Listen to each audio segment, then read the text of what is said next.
Hi friends, நான் உங்கள் SS. இன்றைக்கி புதினா சட்னி எப்படி செய்யுதுன்னு பார்க்கலாம். ஒரு கடாயில் 2 ஸ்பூன் சமையல் எண்ணெய் ஊற்றிக்கங்க. எண்ணெய் காஞ்சதும் 1 ஸ்பூன் சீரகம், 6 பல் பூண்டு, 6 பச்சை மிளகாய் சேர்த்துட்டு வதக்கி விடுங்க. 300 கிராம் சின்ன வெங்காயம் அதையும் ஆட் பண்ணிக்கோங்க. ஆட் பண்ணிவிட்டு நல்லா வதக்கி விடுங்க.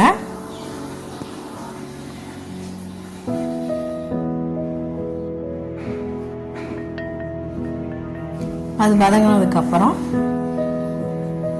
நான் இந்த சட்னிக்கு புளி சேர்க்கலைங்க, தக்காளி மட்டும்தான் சேர்க்குறேன். அதனால் தக்காளி கொஞ்சம் அதிகமாக சேர்த்துக்கணும்.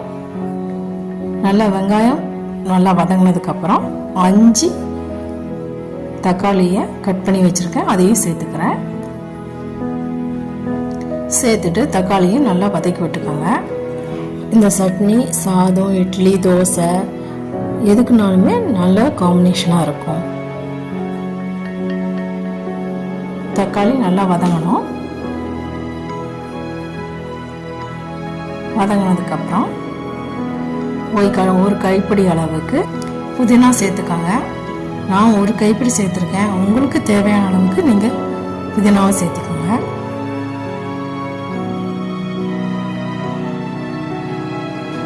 சேர்த்துட்டு 2 நிமிஷம் வதக்கி விடுங்க.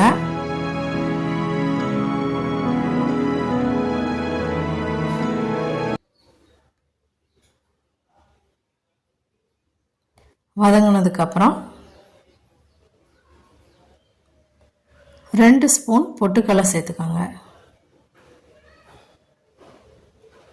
2 ஸ்பூன் பொட்டுக்கடலை சேர்த்துக்கோங்க. சேர்த்துட்டு அதையும் வதக்கி விடுங்க. அப்புறம் 1 கப் துருவிய தேங்காவை சேர்த்துக்கோங்க. நீங்கள் கட் பண்ணி சேர்த்துக்கலாம். நான் துருவிய தேங்காவை சேர்த்துருக்கேன். அப்படின்னா அரைக்கிறது கொஞ்சம் ஈஸியாக இருக்குங்கிறதுனால நான் துருவின தேங்காவை சேர்த்துருக்கேன். அப்புறம் அதை அரைச்சிக்கோங்க. அரைச்சிட்டு ஒரு கடாயில் 2 ஸ்பூன் சமையல் எண்ணெய் சேர்த்துட்டு 1 ஸ்பூன் கடுகு சேர்த்துக்கோங்க. கடுகு பொரிஞ்சதுக்கப்புறம் 1 வரமிளகாவும் கொஞ்சம் கருவேப்பிலையும் சேர்த்துக்கோங்க. இதில் நான் அதை காட்டலை, அதனால் நீங்கள் அதில் சேர்த்துக்கோங்க. சேர்த்துட்டு அரைச்சி வச்சுருக்கிற அந்த சட்னியை இதில் சேர்த்து தேவையான உப்பு சேர்த்துக்கோங்கன்னா இறக்கிட்டிங்கன்னா சூப்பரான புதினா சட்னி ரெடி. இது